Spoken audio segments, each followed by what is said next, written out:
Well, that's the other side of the discussion at the moment, which I think, they have to look at as well, is that we haven't figured out a bit, as Woody said. England shut us down and they exposed our 13-man in the line defence with kicks in the backfield. They did it very well. I don't think Scotland were able to produce the same amount of problems for us. I think we adjusted a little bit. And I don't think Italy had the wherewithal to do it either, to be honest. But a better team might expose us more. So there's that defensive structure that now looks a bit vulnerable when the ball's put in behind us. And then you have our own attack. Our attack has been, again, I think figured out. Teams have figured out how to get in front of us and put us down. I mean, there was a classic example last Sunday. We hit a lovely ball off the top of a short line. We did a starter play. We hit Sean O'Brien up the middle. We swept back the short side. It was all training ground stuff. Murray's not a scrum half, as first receiver. He spots out the back to Sexton. Sexton hits a wrap around, another spot out the back, and then Kilcoyne off up the touchline, 15, 20 metres. We're on the front foot. And then we go back to 5 one-off runners, which ends up with Tyg Furlong being tackled, back at the 10-metre line on the other side of the field. And we've given away all the momentum that we've built. And I think teams are figuring out that if they can contain us for 2 or 3 phases, and we're good off the starter stuff because there are nice wrinkles in there, but if they can hang in there for a couple of phases off the starter plays and then just get off the line, we do go into one-off runner mode with no tip-ons or no animation, and they do know our out-of-jail players, Sexton, around the corner, out the back, and they're reading that as well. So we need to think about that as well. That makes it easier for teams to lock us down. So we have a team who are rattled in confidence and the opposition are kind of locking them down in terms of figuring out where we're at. That doesn't help either. Well, Keith, why did one-off runner mode not prove as damaging for Ireland in previous years? It tend to happen in different places of the field. As opposed to happening. So we're quite happy to go one-off runner close to the line and keep it there for 40 phases. When you're 40 yards further out, that's much harder to make real inroads in. But just to go back to your first point there, you said, how did those teams stop us or slow us down over the last few weeks? I think they slowed down the ruck ball. That's the first point. Conor Murray is going in, digging for ball. He's stepping over people, wading over people. Virtually every time he's going in there, and he's 6'3" or whatever height he is. He's never going to be the fastest, and never was the fastest at that spot. He wants cleaner ball all the time, and we probably need to be making it a little bit easier for our 9 and 10. The opposition line speed has changed radically. So the hard push up from 7 and outside 7, 10 to 13 in the face of every player that's there, and they're not missing a whole lot of tackles. So that's the second point. For our kicking game, which is a big attacking ploy for us, they've been shielding all our chasing runners. And there's been a change, whether it's a change in the law's interpretation, but since the autumn, that has changed. If you look now, when the ball is kicked up, you'll see 6 people in between the catcher and Ireland's runners. And the last point is there seems to be an increase in the dominant tackles. We're calling it dominant tackles now, but in the big hits that we would have said. They're highlighting the players that are getting the ball and they're making those hit early. So I'd say that on one part of it. The other part of it is we are missing some key players. So our 9 and 10 are struggling a little bit in their confidence and they're carrying the can all the time. But they seem to be 2 of the players that are carrying an awful lot more than they even did last year.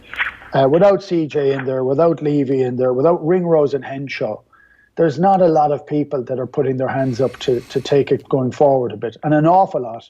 And in my feeling, looking at the game last week, it almost looked as if everything was based around 9 and 10. And we need other players that are willing to come forward too. So even some of the analysis we've seen in the papers in the last week or 2 weeks, it is all focused around 2 players. Now, why we would want to only focus around 2 when there's 15 or 23 that play on a weekend is something that I would say.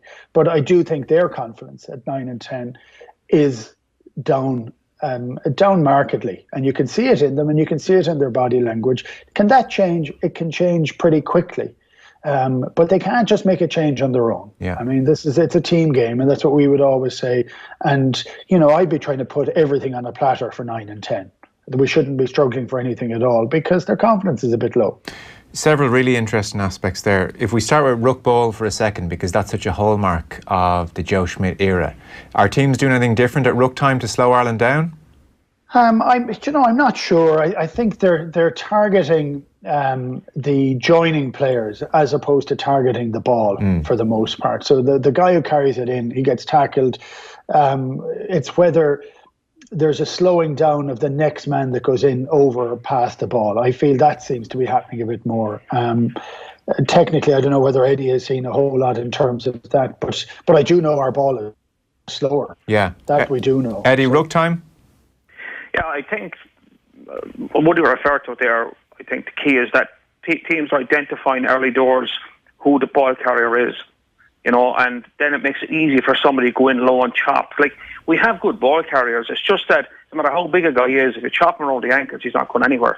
So they've identified our ball carriers a lot of the time early doors. They go in, chop them, and then they only contest if there's a chance to steal the ball.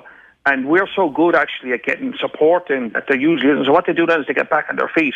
So even sometimes you see Ireland winning rucks and there's only one defender on the ruck, that's the chop tackler, or maybe even he's rolled away and got up on his feet. So they have 13 guys in the line and there's no space. And then if they identify the second ball carrier, he ends up being hit behind the gain line. And, it's a chicken and an egg, And I think we need to find a way of varying the strike point, like that it's not obvious to defences who's going to take the ball to the line, and that buys you. It only needs the slightest bit of space, the slightest bit of a soft shoulder, and your collision then is on the other side of the tackle instead of your side of the tackle, and that's your go forward. And we got that done last year a lot of the time, but there have been times over the last few years where that has been a problem. And if you go back to losing in Edinburgh a couple of years ago, the takeaway was that fellas like Ian Henderson and Sean O'Brien and CJ Stander were all chopped down early doors, and England did the same to us. And when teams get that bit right against us, our attacking game does slow down, right? And that is an issue, and there is a change in defence as well. There's players are being a lot smarter at the ruck as to whether they bother going into the ruck or they leave you have it and get an extra body on their feet. And an extra body in the defensive line makes them a lot more difference than people think. So Eddie, varying the strike point you've mentioned there, what level of reinvention are we talking about here is going to be required from an Irish team? There's not a load really. You don't have to reinvent the wheel. I mean, you just have to put in extra wrinkles in around the ball carrier. Like there might be a pass inside, a tip-on pass outside, a pass out the back. You don't have to change your shape dramatically. And we need to do more of that. Like there's no point in doing a tip-on pass once or twice in 80 minutes. Yeah. If you look at our rate of tip-ons, we have 1 or 2 tip-ons in the whole match. You need to do that regularly because, the defence gets comfortable dealing with that one-off runner and they're quite happy to come up and smash them. It's international rugby. Fellas don't miss tackles and fellas put their body in the line every chance they get. So it's not massive changes. Maybe more animation around the ball, more options out the back, passes inside, outside. You don't use them all the time. It's just that the opposition being aware that the possibility is there means they can come up and smash you. Because they do when you make that tip on, they'll pay a price for it. So it's small stuff like that. So it's very fixable. But we've always been relatively conservative, Joe, with the ball. If you think about it, we've always been a team that don't offload very much. Mm-hmm. I mean, it's not the done thing. And that must be coming from the coach who's saying, we don't want to do this one. We want to play a more kind of a lower percentage game in that respect. And that's maybe his way of doing it. But if you are getting chopped down and there's, like our pack over the Six Nations have carried a good bit of ball with very little dividend. We're averaging just over a metre carry over our last 3 games. Right. Which is paltry. And you consider how attritionally we play, that's a lot of pressure on the pack. Yeah. So what Eddie's talking about there really, Keith, is the odd tip-on pass, changing the point of attack, the odd offload. Not that it needs to become our MO, but it puts manners on a defence which is inclined or tempted to charge right up on this Irish attack at the moment. Well, I think we see this happening in the mid-years of every World Cup cycle, especially to New Zealand. that's where they tend to get targeted most, is people tend to find out how they've actually played and try and put a game plan together to mess them up a little. Well, it's the first time that we've ever been the lofty heights of 2 in the world, and where we are on everybody's radar. So I think we're suffering a little bit from our success of last year. And I don't know whether we've rested on our laurels, but I don't know. We don't look like we were fully expecting people to figure this out as well as we have. So I do think it's moderate change, and that sounds like the wrong word, but we know that what we do is successful. We do need to make some changes on it. As we talked about last week, I think we just need to protect Johnny a little bit more, and that not every lovely pre-planned play leads to him being smashed because he has to give the ball at the last second for it to work. I mean, I think that's something that has to change.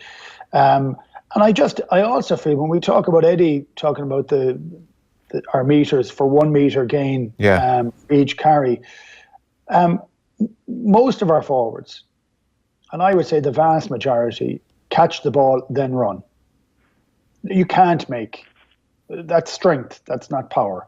You can't burst over the line at that stage. When our players are making gain lines, it's they're attacking the ball. They're attacking the ball with a bit of pace.